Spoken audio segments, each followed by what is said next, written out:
حاضرین کرام، میسج کیا ہے خاتون نے، حکیم صاحب بہت زیادہ ہم پریشان ہیں اور ایسی بیماریاں لگ گئی ہیں کہ جن کا ڈاکٹر کہتے ہیں کوئی علاج نہیں ہے۔ بعض دفعہ گھر میں سایہ نظر آتا ہے اور کسی کے ہاں جاتے ہیں تو وہ بعض کہتے ہیں کہ جادو ہے۔ بہت زیادہ پریشان ہیں، آپ اس کا کوئی حل بتائیں۔ ناظرین کرام، دنیا کے تمام مذاہب میں ایک بات مشترک ہے، وہ ہے انسانیت کی خدمت۔ مجھے کچھ خبر نہیں تھی، تیرا درد کیا ہے یا رب، تیرے عاشقوں سے سیکھا، تیرے سنگ در پہ مرنا۔ ایک بات ذہن میں رکھیں،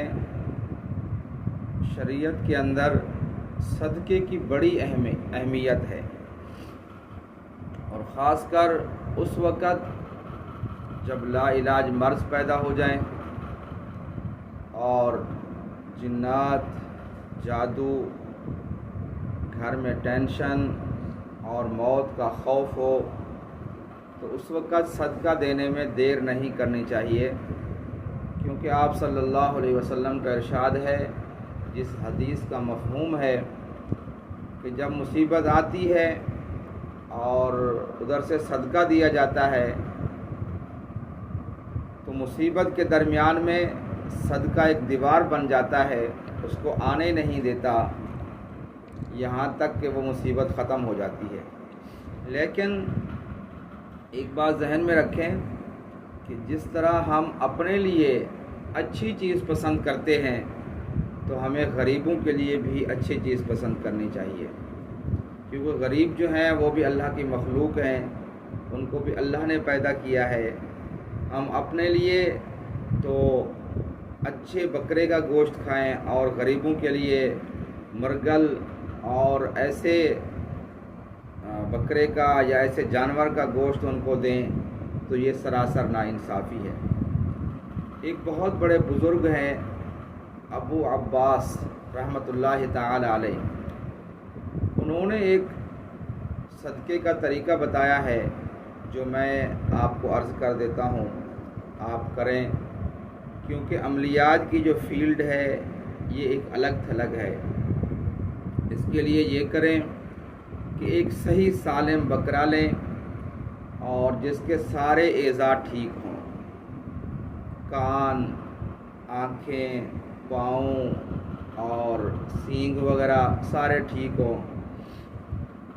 اور اس کو کچی زمین پہ ذبح کرنا ہے۔ اگر ہو سکے تو آپ کے گھر میں تکلیف ہے، آپ ایک دن کے لیے اس کو گھر میں اپنے باندھ لیں اور اس کو کھلائیں پلائیں اور اس کو کچی زمین پہ ذبح کریں، لیکن کسی نیک مرد سے ذبح کروانا ہے جو صالح ہو، نمازی ہو، اور کچی زمین کے اوپر اس کو لٹا دیں اور اس کو ذبح کریں۔ جس وقت ذبح کرنے لگیں تو اس وقت بسم اللہ اللہ اکبر ھذا فدائی، تکبیر ہو گئی، اس کے بعد ھذا فدائی۔ اب جو پریشانی ہے، جو مصیبت ہے، اس کا نام لیں، اور جس بندے کے اوپر مصیبت ہے اس کا نام لیں، اس کی والدہ کا نام لیں، اور تکبیر پھیر کر اس کو حلال کر لیں۔ اس کے بعد اس گوشت کے 60 حصے بنائیں، 60 حصے بنا کر 60 لوگوں میں، مختلف لوگوں میں اس کو تقسیم کریں، اور یہ بہت مجرب ہے، اور خاص کر ان لوگوں کے لیے یہ طریقہ ہے جن کے ساتھ روحانی مسائل ہیں۔ یہ ان کے لیے حضرت ابو عباس رحمۃ اللہ تعالی علیہ کا مشہور واقعہ ہے اور مشہور ان کا قول ہے، اور انہوں نے بارہا لوگوں کو بتایا ہے، جس سے الحمدللہ مسائل حل ہو جاتے ہیں۔ کتنی بڑی مصیبت کیوں نہ ہو، آپ اس طریقے سے کریں، انشاءاللہ آپ کو فائدہ ہوگا۔ اللہ تعالی میرا اور آپ کا حامی و ناصر ہو۔